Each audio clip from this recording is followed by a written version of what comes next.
시청자분들은 어떻게 들리시나요? 오늘 영상은 2023년 10월 26일에 제가 배달 중 직접 겪은 소위 갑질로 의심되는 상황입니다. 당시 배달 중에는 헬멧을 쓴 상태라 정확하게 들리지 않았는데 편집을 하다 보니 마지막 말이 특정 욕설로 의심되었습니다.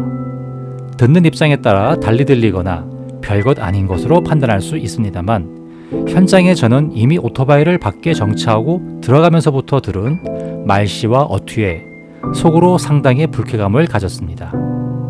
이 영상은 갑질이다 아니다를 논하고자 하기보다 배달 라이더분들 뿐만 아니라 사람들 상호간에 말의 에티켓이 결여됐을 때 감정 상함에 대해 환기하고자 올리는 것입니다. 백일동이요. 들어가야 돼. 거기서 들어가고 그래요. 거기 붙었잖아. 백일동, 백이동. 아니요, 여기 제가 못 들어가게 하시니까, 저쪽으로 가라고 하시는 줄 알고. 알겠어요.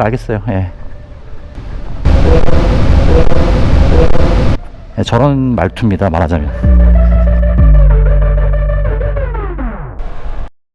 오늘 제가 여러분들에게 말씀드리려고 하는 것은 갑질과 관련한 부분입니다. 제가 남들에 비해 좀 더 예민해서인지 모르겠지만 아마 여러 라이더분들도 갑질을 당하신 적이 있을 겁니다.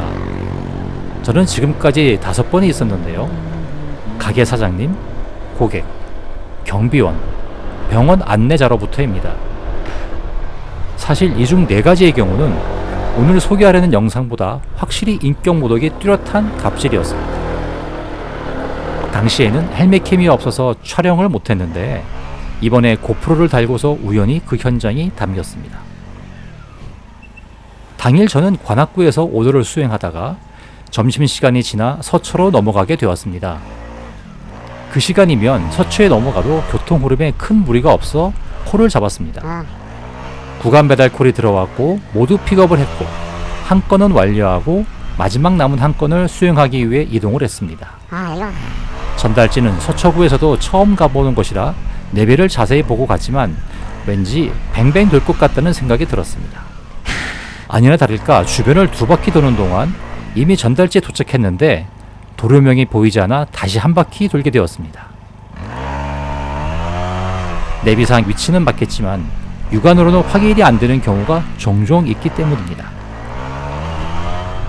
그거 좀 물어봐야겠네. 결국 전달지를 찾았고 이야기는 지금부터 시작입니다.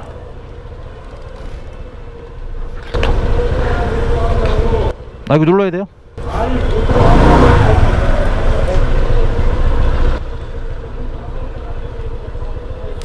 여러분 어떻게 들리시나요? 사실 저는 현장에서 헬멧을 쓰고 있었기 때문에 경비실 안에서 뭐라고 말하는 내용이 전혀 들리지 않았습니다. 그저 웅웅거릴 뿐이었습니다. 가만 보니 편말로 오토바이 진입금지라고 써 있었고 오토바이를 뒤로 빼면서 그분의 손짓을 보니 주차장에는 오토바이 진입 불가이니 밖에 대고 들어가라는 의미로 받아들였습니다.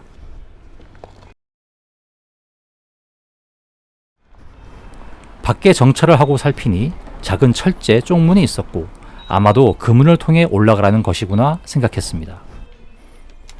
비밀번호를 눌렀지만 계속 에러가 떠서 경비원분께 상황을 말하려 했습니다. 이거 아닌데? 예? 백일동이요. 백일동 들어가야 돼. 거기서 들어가고 그래요. 거기 붙었잖아. 백일동, 백이동.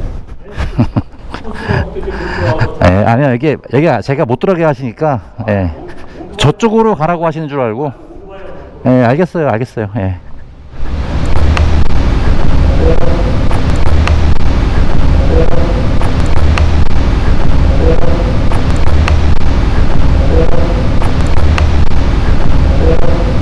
저런 말투입니다, 말하자면.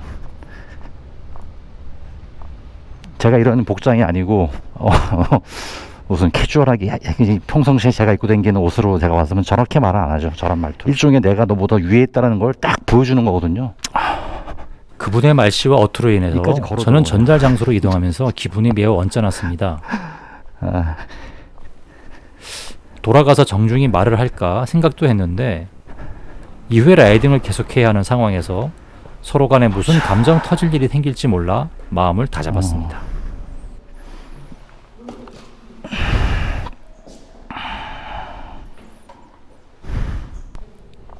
그래도 존댓말 쓰셨네요. 어떤 데는 존댓말도 안 씁니다. 제가 아까 말하다 말았는데 예전에 한번 제가 한방병원을 제가 배달을 갔어요. 간호사분이 이제 주문을 하셨고 6층에 있는 안내 데스크 쪽으로 가져다 달라 하고 이제 문자에 써 있었거든요. 고객 요청사항에. 그래서 이제 이렇게 해서 쭉 들어가서 이제 엘리베이터로 올라가려고 하는데 그 정문 문 들어가는 그쪽에 앉아 계시는 분이 이러면서 이제 손으로 자기 책상을 갖다가 탁탁탁탁 치면서 뭔지 아시죠? 네. 제가 또 성격을 또 이렇게 추스리지 못하고 또 하면 그날 그 이후에 제가 또 일을 못하게 되죠. 네. 감정이 복받쳐가지고 싸움 날 수도 있거든요. 네. 그래서 그때 제가 그런 거예요. 헬멧을 딱 벗고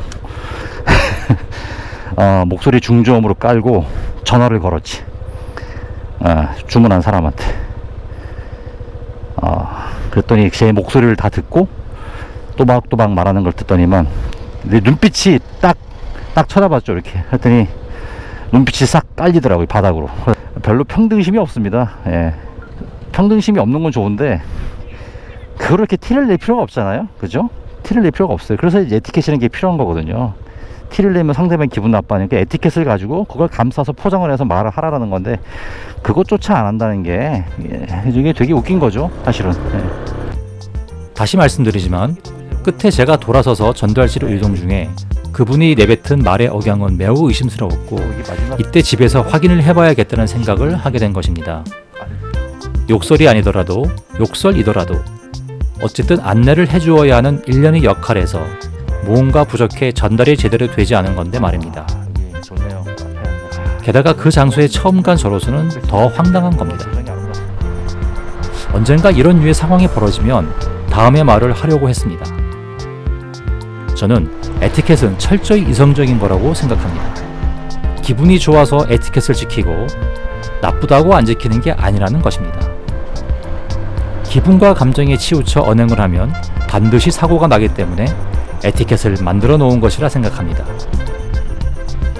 늘 역지사지하는 마음으로 세상과 사람들을 바라보고 자신을 바라보면 좋겠습니다. 저를 포함해서 이 영상을 보고 있는 배달 라이더분들, 퀵 서비스 라이더분들, 그리고 시청자분들 모두 누군가의 사랑스러운 자녀이자 가장이며 말 못할 사장으로 또는 어떤 꿈을 위해 손발 벗고 짙은 인생의 길을 달리고 있지 않습니까? 제가 이 영상을 올린 이유는 상호간에 에티켓이 결여됐을 때 어떤 오해나 악감정이 일어나는지를 환기하고자 하는 것임을 기억해 주기 바랍니다. 이 어려운 시기 모든 분들의 건강과 행복을 기원하면서 다음 시간에 또 만나 뵙겠습니다. 이상 스피릿 라이더였습니다.